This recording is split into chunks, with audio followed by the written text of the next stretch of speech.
नमस्कार दोस्तों, स्वागत है आपका हमारे चैनल डीप स्टोरी टेलर में। यहाँ पर आपको सुनने को मिलती हैं बेहद खतरनाक कहानियां और रहस्यमयी किस्से, जिन्हें सुनकर आपको भी बहुत मजा आने वाला है। दोस्तों, आज की कहानी एक ट्रेन ड्राइवर के साथ घटी एक बहुत ही खतरनाक आपबीती है। कहानी शुरू करने से पहले मेरी आपसे बस इतनी ही गुजारिश है कि आप लोग वीडियो को देख तो लेते हो, लेकिन वीडियो को लाइक और चैनल को सब्सक्राइब नहीं कर रहे। तो प्लीज वीडियो को लाइक करें, चैनल को सब्सक्राइब करें और बेल आइकन दबाएं ताकि ऐसी ही रहस्यमयी कहानियां आप तक सबसे पहले पहुंचें। तो चलिए आज का हमारा डरावना सफर शुरू करते हैं। दोस्तों, मेरा नाम शिवम पाठक है। मैं पिछले 30 सालों से रेलवे में हूं, लेकिन आज जो कहानी आपको बताने जा रहा हूं, ये मेरी जिंदगी की सबसे डरावनी घटना है। आज भी उस रात के बारे में सोचकर मेरी रूह कांप जाती है। दोस्तों, ये कहानी तब की है जब मैं अपने सहायक ड्राइवर विनोद के साथ एक लंबी मालगाड़ी लेकर निकला था। रात के करीब 11 बज रहे थे। स्टेशन पर हलचल कम हो चुकी थी। सिर्फ कुछ मालगाड़ियां और इक्का दुक्का एक्सप्रेस ट्रेनें चल रही थीं। मैं इंजन में बैठा ड्यूटी के कागजात देख रहा था कि तभी विनोद अंदर आया। उसने मुस्कुराते हुए कहा, शिवम पाठक जी तैयार हैं? मैंने घड़ी की ओर देखा और कहा, हाँ भाई, चलने का वक्त हो गया। विनोद नया लड़का था। जब से साथ में ड्यूटी लगी थी, तब से हर सफर में उसकी कहानियां खत्म ही नहीं होती थी। हंसी मजाक, किस्से कहानियां और कभी कभी गहरे विचार भी। ट्रेन चलाते वक्त भी कोई ना कोई बात छेड़ ही देता था। खैर, हमने गाड़ी धीरे धीरे प्लेटफॉर्म से बाहर निकाली। इंजन की गड़गड़ाहट और पटरियों की खटर पटर के बीच सफर शुरू हो गया। रात का वक्त था तो शहर की गलियां सूनी हो चुकी थीं। चारों ओर सिर्फ रेलवे लाइन और दूर तक फैली अंधेरे में डूबी जमीन, खंभों की हल्की रोशनी कभी कभी पटरियों पर गिरती तो इंजन की लाइट आगे का रास्ता दिखा रही थी। कुछ देर तक हम दोनों चुपचाप ट्रेन चलाते रहे। अचानक विनोद ने कहा, सर, आपको कभी ऐसा लगा कि जिंदगी भी किसी ट्रेन की तरह होती है? मैंने हंसकर पूछा, कैसे? वह खिड़की से बाहर देखता रहा और धीरे से बोला, जैसे ट्रेन कभी नहीं रुकती, बस चलती रहती है, वैसे ही जिंदगी भी चलती रहती है। लोग आते हैं, कुछ दूर तक साथ चलते हैं, फिर किसी स्टेशन पर उतर जाते हैं। मैंने सिर हिलाया। बात तो सही है, पर कभी कभी कुछ लोग ऐसे भी होते हैं जो ट्रेन छूट जाने के बाद भी याद रहते हैं। विनोद हल्का सा मुस्कुराया, मगर उसकी आंखों में कुछ और था, शायद कोई पुरानी याद। मैंने पूछा, कोई है जिसे भूल नहीं पा रहा? उसने कुछ देर चुप रहकर गहरी सांस ली, फिर धीरे से कहा, हाँ सर, एक लड़की थी। मैंने हंसकर कहा, अच्छा, तो वही प्यार वाली कहानी बता, क्या हुआ? उसने लंबी सांस ली। हम बहुत अच्छे दोस्त थे, फिर धीरे धीरे दोस्ती प्यार में बदल गई। सब कुछ ठीक चल रहा था, मगर अचानक सब खत्म हो गया। क्यों? क्या हुआ? विनोद ने सिर झुका लिया। उसके घर वालों ने उसकी शादी कहीं और तय कर दी। मैं कुछ नहीं कर सका। मैंने कुछ नहीं कहा, बस गाड़ी चलाता रहा। रेलवे की नौकरी में हम ऐसे कई लोगों से मिलते हैं जिनकी अपनी कहानियां होती हैं, कुछ अधूरी, कुछ पूरी, लेकिन सब में कोई ना कोई दर्द छुपा होता है। रात के करीब 12 बज चुके थे। अब हम एक वीरान इलाके से गुजर रहे थे। यह ट्रैक जंगल के बीच से निकलता था, इसलिए यहाँ बहुत कम रोशनी थी। चारों ओर सन्नाटा था, बस इंजन की आवाज और पटरियों की रगड़ सुनाई दे रही थी। विनोद ने अचानक पूछा, सर, आपको कभी डर लगा है? रात में ट्रेन चलाते हुए मैंने हंसकर कहा, डर? अब तो नहीं लगता। हाँ, जब नया था तब थोड़ा अजीब लगता था। विनोद कुछ देर चुप रहा, फिर बोला, मेरे गांव में एक पुरानी रेलवे पटरी है जिसे लोग भूतिया कहते हैं वहां रात में कोई ट्रेन गुजरे तो कुछ अजीब होता है। मैंने हंसकर कहा, अरे, रेलवे में तो ऐसी कई कहानियां सुनने को मिलती हैं, लेकिन मैंने कभी कुछ नहीं देखा। विनोद मुस्कुराया, कभी कभी जो हम देखते हैं वही सच नहीं होता, और जो सच होता है उसे हम देख नहीं पाते। उसकी यह बात सुनकर एक अजीब सा एहसास हुआ, मगर मैंने ज्यादा ध्यान नहीं दिया।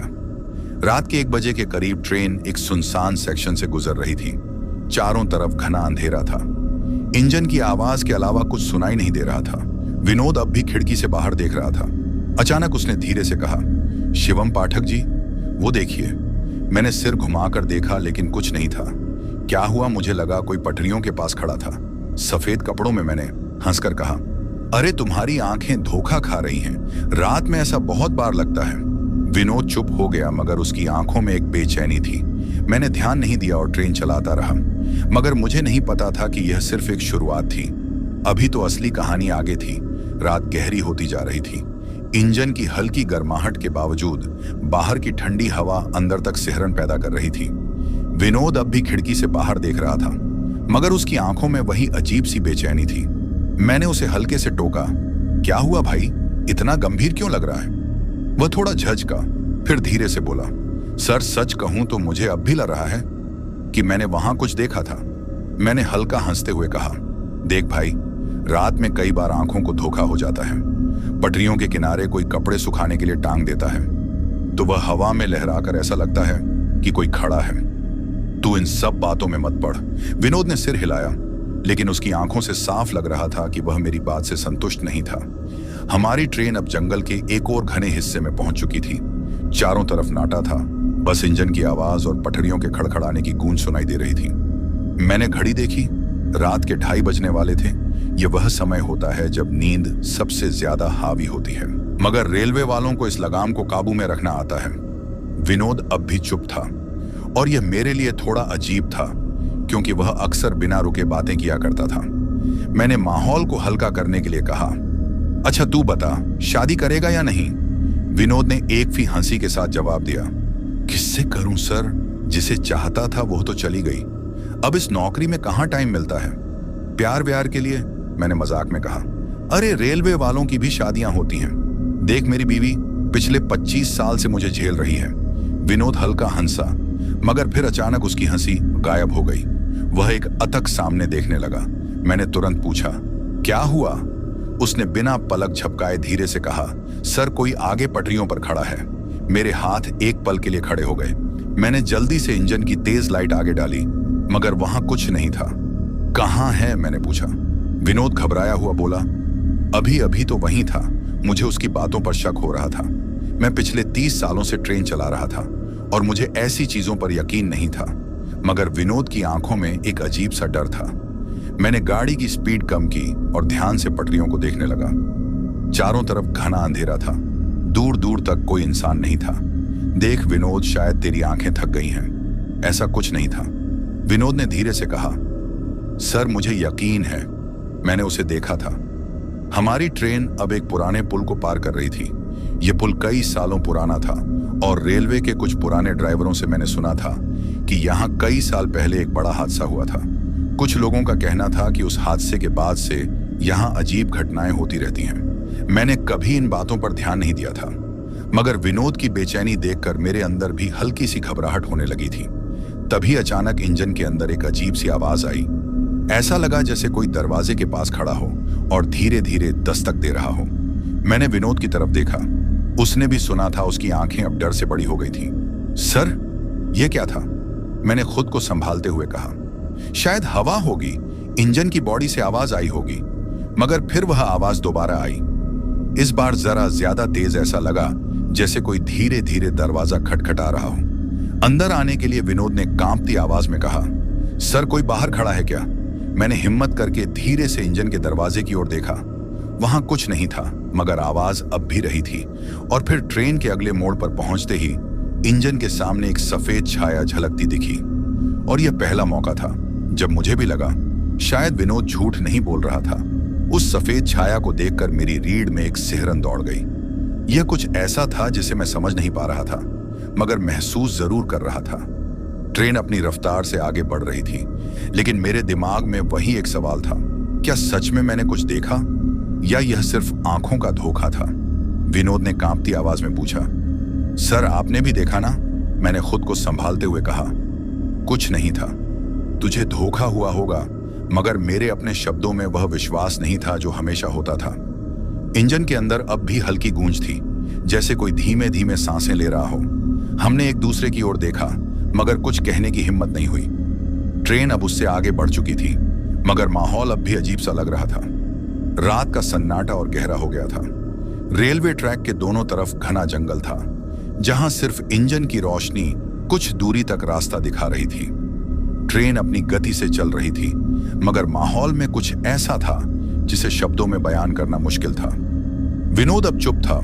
उसका चेहरा साफ बता रहा था कि वह घबराया हुआ है। मैंने माहौल हल्का करने के लिए कहा, चलो ज्यादा मत सोचो, हम रेलवे में हैं, यहां कुछ भी हो सकता है। कई बार आंखें अंधेरे में अजीब चीजें देख लेती हैं। विनोद ने मेरी बात सुनी मगर कुछ कहा नहीं। शायद वह समझ रहा था कि मैं उसे सिर्फ शांत करने की कोशिश कर रहा हूं। रात के 3 बजे बजने को थे। मैं गाड़ी चलाने में व्यस्त था, लेकिन दिमाग बार बार उस सफेद छाया की तरफ जा रहा था। अचानक विनोद ने फिर से कहा, सर देखिए, वह फिर वहीं है। इस बार मैंने बिना देर किए इंजन की तेज लाइट उस ओर घुमा दी, मगर इस बार वह सिर्फ एक झलक नहीं थी। पटरियों के किनारे वही सफेद छाया अब भी खड़ी थी, मगर अब यह ज्यादा साफ दिख रही थी। ऐसा लग रहा था जैसे कोई सफेद कपड़ों में कोई औरत खड़ी हो, मगर उसका चेहरा नहीं दिख रहा था। मुझे पहली बार एहसास हुआ कि यह कोई धोखा नहीं था, कुछ तो था जो हमारे आसपास हो रहा था। विनोद लगभग कांपते हुए बोला, सर ये क्या है? मैं कुछ बोल नहीं पाया। ट्रेन अपनी रफ्तार से आगे बढ़ रही थी और जैसे ही हम उस छाया के करीब पहुंचे, वह अचानक गायब हो गई। ना कोई हलचल, ना कोई आवाज, बस ऐसे जैसे कभी कुछ था ही नहीं। विनोद घबरा गया। उसने झट से अपने गले में पड़ा ताबीज पकड़ा और धीरे से मंत्र बुदबुदान लगा। मैं खुद भी असमंजस में था। रेलवे में काम करते हुए मैंने बहुत कुछ देखा था, मगर यह पहली बार था जब मैंने अपनी आंखों से कुछ ऐसा देखा जिसे मैं नकार नहीं सकता था। कुछ मिनटों तक इंजन के अंदर एकदम सन्नाटा था, सिर्फ गाड़ी की आवाज और बाहर के अंधेरे का खौफनाक एहसास। विनोद ने धीरे से कहा, सर हमें यह गाड़ी रोक देनी चाहिए, कुछ गड़बड़ है। मैंने उसकी तरफ देखा और कहा, अभी रुकना मुमकिन नहीं है, यह रेलवे का खाली सेक्शन है, हमें अगले स्टेशन तक जाना ही होगा। विनोद कुछ नहीं बोला, मगर उसकी आंखों में डर साफ झलक रहा था। ट्रेन अपनी रफ्तार से चलती रही, मगर अब माहौल पहले से भी ज्यादा भारी लग रहा था। ऐसा लग रहा था जैसे कोई हमें देख रहा हो। अचानक इंजन के अंदर कुछ गिरने की आवाज आई। हम दोनों चौंक कर पीछे मुड़े। ड्राइवर की सीट के पीछे रखा एक पुराना लोहे का टूल जमीन पर गिरा पड़ा था। मैंने लाइट डाली, मगर वहां कुछ नहीं था। विनोद ने मेरी ओर देखा, सर यह अपने आप कैसे गिर गया?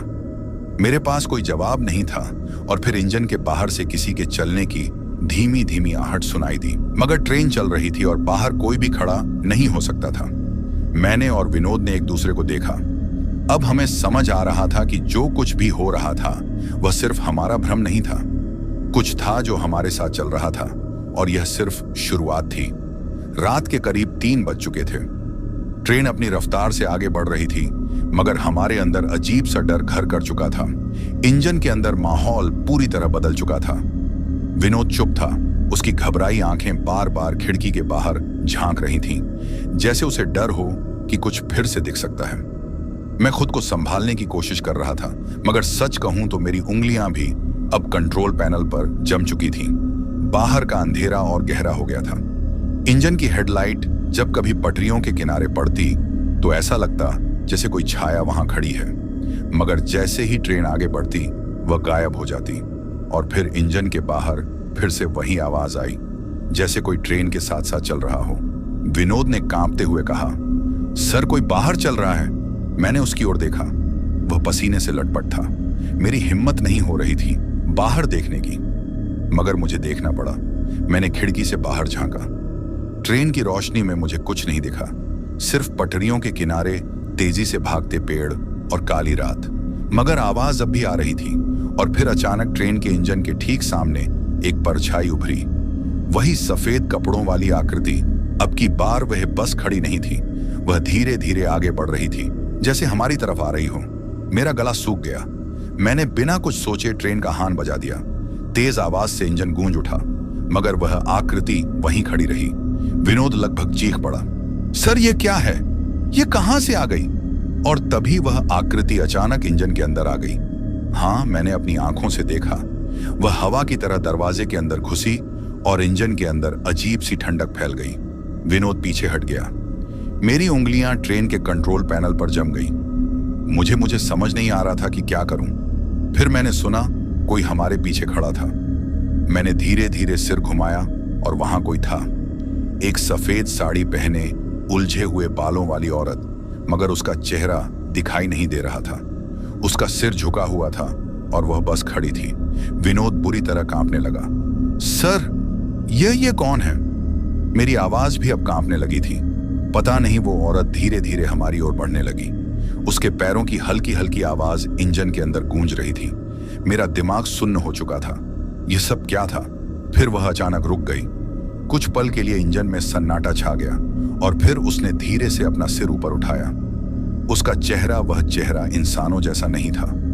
उसकी आंखें कोयले की तरह काली थीं और उसका मुंह ऐसा लग रहा था जैसे किसी ने उसे जबरदस्ती फाड़ दिया हो। विनोद ने एक झटके में अपनी जेब से ताबीज निकाला और कांपते हुए कुछ बुदबुदाने ही लगा। मगर वह आकृति अब हमारी ओर बढ़ने लगी थी और फिर ट्रेन के अंदर अचानक बिजली चमकी। सब कुछ झटके में रोशनी से भर गया। इंजन के मीटर तेजी से घूमने लगे। हॉर्न अपने आप बजने लगा और फिर वह गायब हो गई, एकदम से जैसे कभी थी ही नहीं। मगर इंजन के अंदर अब भी ठंड थी, अजीब सी ठंड, और सीट पर जहां वो खड़ी थी वहां पानी की कुछ बूंदें थीं। विनोद एकदम जड़ हो चुका था। मैंने धीरे से कहा, हमारी ट्रेन अब इस रास्ते पर अकेली नहीं है। इंजन के अंदर एक अजीब सी ठंडक थी। ऐसा लग रहा था जैसे कोई हमारे आसपास हो मगर दिखाई ना दे रहा हो।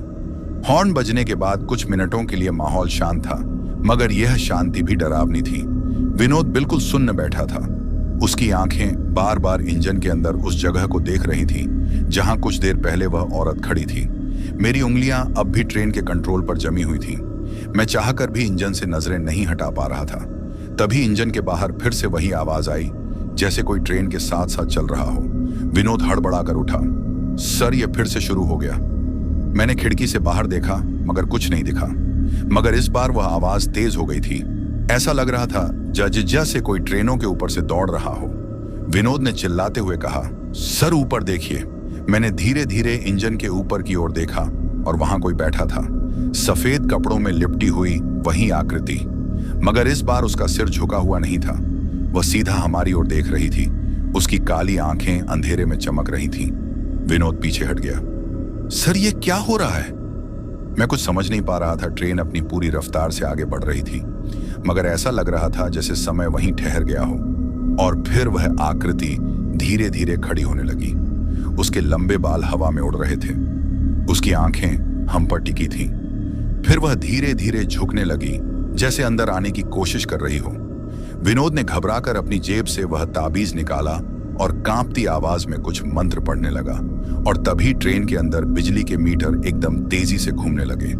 लाइटें झपक लगी और अचानक इंजन के अंदर एक झटके से दरवाजा खुद ब खुदा पकड़ लिया। सर, इसे बंद करो। मैंने तुरंत दरवाजा पकड़ने की कोशिश की, मगर कोई अदृश्य ताकत उसे खोलने की कोशिश कर रही थी। और फिर उस औरत की तेज चीख इंजन के अंदर गूंज उठी। उसकी आवाज इतनी भयानक थी कि हमारे कान सुन्न हो गए। विनोद जमीन पर गिर पड़ा। मैं पूरी ताकत से दरवाजा बंद करने की कोशिश कर रहा था, मगर ऐसा लग रहा था जैसे कोई बाहर से धक्का दे रहा हो। फिर अचानक सब कुछ शांत हो गया। दरवाजा झटके से बंद हो गया। बिजली के मीटर सामान्य हो गए। ट्रेन अब भी अपनी रफ्तार से आगे बढ़ रही थी, मगर अब इंजन के अंदर एक अजीब सा एहसास था, जैसे कोई अब भी हमारे साथ था। विनोद की ओर देखा। वो फर्श पर पड़ा हाँफ रहा था। उसकी आंखों में साफ डर झलक रहा था। मैंने धीरे से कहा, अब यह सब बढ़ता जा रहा है। विनोद ने कांपती आवाज में कहा, सर, अब हमें इसे नजरअंदाज नहीं करना चाहिए। कुछ है जो हमारे साथ चल रहा है। मैंने सिर हिलाया। अब यह सिर्फ एक भ्रम नहीं था। इस ट्रेन में कुछ ऐसा था जो इंसानों की दुनिया से अलग था और यह हमें छोड़ने वाला नहीं था। मुझे महसूस हो रहा था कि अब मामला हमारे हाथ से निकलता जा रहा है। जो कुछ हो रहा था उसे अब नजरअंदाज नहीं किया जा सकता था। ट्रेन पूरी रफ्तार से आगे बढ़ रही थी, लेकिन हमारे दिमाग में सिर्फ एक ही सवाल घूम रहा था, क्या हम वाकई इस सफर को पूरा कर पाएंगे? विनोद अब भी जमीन पर बैठा हाँफ रहा था। मैंने उसकी तरफ देखा। विनोद, उठ, हमें खुद को संभालना होगा। विनोद ने कांपते हुए मेरी ओर देखा। सर, यह जो भी है ये हमें नहीं छोड़ने वाला। कुछ बहुत गड़बड़ है इस ट्रेन में। मैंने उसे उठने में मदद की और पानी की बोतल दी। वह कांपते हाथों से पानी पीने लगा, लेकिन तभी इंजन में फिर से ठंड बढ़ने लगी। मुझे लगा जैसे कोई हमारे ठीक पीछे खड़ा है। मैंने धीरे धीरे गर्दन घुमाई। कोई नहीं था, लेकिन एहसास अब भी था। अचानक इंजन की खिड़कियों पर किसी ने जोर से खटखटाया। ट्रेन अपनी पूरी स्पीड पर थी। इतनी तेज रफ्तार में किसी का खिड़की पर खटखटाना नामुमकिन था। विनोद ने घबराकर मेरी ओर देखा। सर, ये क्या है? मैंने कांपते हाथों से खिड़की की ओर देखा। बाहर घना अंधेरा था, लेकिन फिर वो खटखटाने की आवाज तेज हो गई। अब यह केवल खटखटाने की आवाज नहीं थी, बल्कि ऐसा लग रहा था जैसे कोई अपनी उंगलियों से शीशे को खरोंच रहा हो। आवाज बिल्कुल मेरे कानों में गूंज रही थी। मैंने हिम्मत जुटाकर खिड़की के बाहर देखा और वहां एक चेहरा था, खिड़की के शीशे से चिपका हुआ एक भयानक चेहरा। वही औरत, उसकी आंखें काली थीं, मुंह से खून टपक रहा था और उसके लंबे नाखून शीशे पर रगड़ खा रहे थे। मैंने झटके से सिर पीछे कर लिया। विनोद की हालत मुझसे भी बुरी थी। वह एक कोने में दुबक गया था और अपनी ताबीज को जोर से पकड़ लिया था, और तभी इंजन की सारी लाइट्स अचानक बंद हो गई। चारों तरफ अंधेरा छा गया। अब इंजन में सिर्फ ट्रेन की आवाज गूंज रही थी, और फिर हमने सुना एक धीमी हंसी, कहीं से नहीं बल्कि इंजन के अंदर से कोई हमारे बिल्कुल पास था। मैं सांस रोककर खड़ा हो गया। विनोद की घबराहट बढ़ती जा रही थी। सर, यह अंदर आ गई, यह अंदर आ गई। और फिर अचानक ट्रेन के कंट्रोल पैनल पर जोर का झटका लगा। लाइट्स फिर से जल गई, लेकिन अब कंट्रोल पैनल के सारे मीटर तेजी से घूम रहे थे। इंजन के बाहर की खिड़की पर वही औरत अब भी चिपकी हुई थी, लेकिन अब वह धीरे धीरे पीछे खिसक रही थी, जैसे ट्रेन के साथ बह रही हो। और फिर एक झटके में वह गायब हो गई। विनोद रोने जैसा हो गया था। सर, अब क्या करें? मैं खुद भी नहीं जानता था कि क्या करना चाहिए, मगर अब यह साफ हो गया था कि यह सब इतनी आसानी से खत्म नहीं होने वाला था। और सबसे डराव बात यह थी कि अभी तक हमें यह नहीं पता था कि यह सब आखिर हो क्यों रहा है। इंजन के अंदर सन्नाटा था, मगर डर का एहसास पूरे माहौल में घुल चुका था। विनोद एक कोने में दुबका हुआ था और मैं हिलने की भी हिम्मत नहीं जुटा पा रहा था। अभी कुछ मिनट पहले ही वह औरत खिड़की से चिपकी हुई थी और अब अचानक गायब हो गई थी, मगर मैं जानता था यह अभी खत्म नहीं हुआ था। विनोद ने कांपती आवाज में कहा, सर, अब तो ट्रेन भी नहीं रोक सकते, और यह चीज हमारे साथ साथ चल रही है। मैंने गहरी सांस ली। हमें बस किसी तरह इस सफर को खत्म करना है। लेकिन जैसे ही मैंने यह कहा, इंजन में लगे सारे मीटर फिर से झटके से हिलने लगे। स्पीडोमीटर खुद ब खुदा, और फिर ट्रेन के बाहर अचानक शोर उठने लगा। मैंने खिड़की से बाहर देखा। रेलवे ट्रैक के दोनों तरफ लोग खड़े थे। सैकड़ों लोग सफेद कपड़ों में बिल्कुल शांत, बिना कोई हरकत किए। उनके चेहरे फीके और भाव शून्य थे, और सबसे डरावनी बात, उनके शरीर हवा में झूल रहे थे, जैसे वह जमीन पर नहीं बल्कि हवा में खड़े हों। मेरे रोंगटे खड़े हो गए। विनोद ने भी उन्हें देख लिया। उसकी चीख निकलते निकलते रह गई। सर, सर, ये क्या हो रहा है? मैंने कुछ नहीं कहा, बस ट्रेन को संभालने में लगा रहा। लेकिन फिर उन लोगों में से एक अचानक इंजन की खिड़की के पास आ गया। एक झटके में बिना कोई हरकत किए चेहरा बिल्कुल मेरे करीब था। भूरे सूखे होंठ, गड्ढों जैसी आंखें, और एक ऐसी दुर्गंध जैसे कोई बहुत पुराना सड़ा गला शरीर हो। वह आदमी मेरी आंखों में झांक रहा था। फिर उसने धीरे से होंठ हिलाए। रुको। मेरे पूरे शरीर में झुरझुरी दौड़ गई। ट्रेन की रफ्तार कम होने लगी।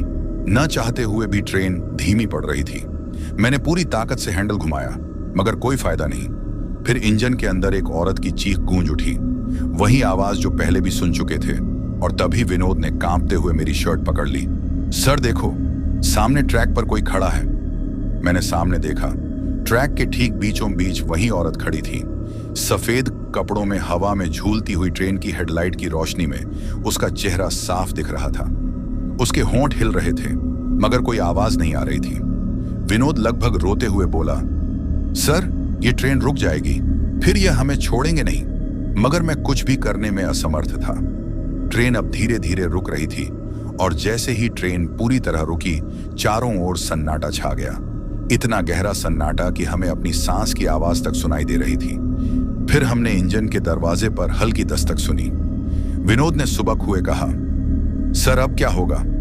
मुझे खुद भी नहीं पता था, मगर एक बात साफ थी, अब कुछ बहुत बड़ा होने वाला था। इंजन के दरवाजे पर दस्तक की आवाज गूंज रही थी। थक विनोद बिल्कुल सुन्न पड़ चुका था, और मेरी उंगलियां कंट्रोल पैनल पर जमी हुई थी। ट्रेन पूरी तरह रुक चुकी थी, और हमारे चारों ओर सन्नाटा पसरा हुआ था। सर, यह अंदर आ जाएगी। विनोद की घबराई हुई आवाज आई। मैंने हिम्मत जुटाई और कांपते हाथों से दरवाजे की ओर देखा। दस्तक फिर आई, लेकिन इस बार दरवाजे के हैंडल में खुद ब खुदा हरकत हुई। कोई बाहर से दरवाजा खोलने की कोशिश कर रहा था। नहीं, विनोद घबराकर पीछे हटने लगा।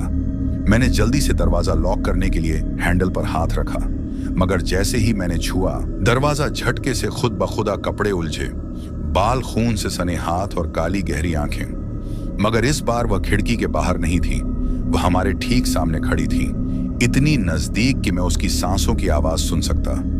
विनोद कांपता हुआ एक कोने में जा सिमटा। मैं बिल्कुल जड़ हो चुका था। औरत ने धीरे धीरे सिर उठाया। उसकी काली आंखें मेरी आंखों में घुसती चली गई। फिर उसके होंठ हिले। तुम वापस चले जाओ। उसकी आवाज गहरी और डरावनी थी। मैं कुछ कह नहीं पाया। तुम्हें यहां नहीं आना चाहिए था। अचानक इंजन के अंदर लाइट्स बुझने लगी। चारों ओर अंधेरा छा गया। विनोद की घबराई हुई आवाज आई, सर कुछ करो, यह हमें मार डालेगी। मैंने हिम्मत बटोरी और कांपते हुए हाथों से इंजन स्टार्ट करने की कोशिश की, मगर ट्रेन का सिस्टम पूरी तरह फेल हो चुका था। और तभी एक जोरदार झटका लगा। ट्रेन अचानक पूरी रफ्तार से पीछे जाने लगी। बिना किसी कंट्रोल के ऐसा लग रहा था जैसे कोई ट्रेन को खींच रहा हो। बाहर वही सफेद कपड़ों वाले लोग खड़े थे, मगर अब उनके चेहरे गायब थे, बस काले गड्ढों जैसी आंखें दिख रही थीं। विनोद जोर से चिल्लाया, सर हमें बचाओ। मैंने पूरी ताकत लगाकर ब्रेक खींचा। ट्रेन अचानक जोर से झटके के साथ रुक गई और ठीक उसी समय वह औरत एक डरावनी चीख के साथ हवा में घुल गई। एक पल को लगा जैसे पूरा इंजन हिल गया हो और फिर सब कुछ शांत हो गया। ट्रेन अब बिल्कुल स्थिर थी। विनोद रोते हुए जमीन पर बैठ गया। मैंने चारों ओर देखा। बाहर अंधेरा अब भी था, मगर वह सफेद कपड़ों वाले लोग गायब हो चुके थे। हम अब भी जिंदा थे। मैंने धीरे से इंजन स्टार्ट करने की कोशिश की। इस बार ट्रेन चल पड़ी, धीरे धीरे, जैसे कुछ हुआ ही ना हो। विनोद सुबक हुए बोला, सर यह सब क्या था? मैंने कोई जवाब नहीं दिया, क्योंकि मेरे पास जवाब था ही नहीं। बस एक बात समझ आ गई थी, इस रेलवे ट्रैक पर कुछ ऐसा था जिसे कोई नहीं समझ सकता था, और शायद जो कुछ हमने देखा वो हमेशा हमारे साथ रहेगा। हमने उस रात ट्रेन गंतव्य तक पहुंचाई, मगर उस सफर ने हमारी जिंदगी बदल दी।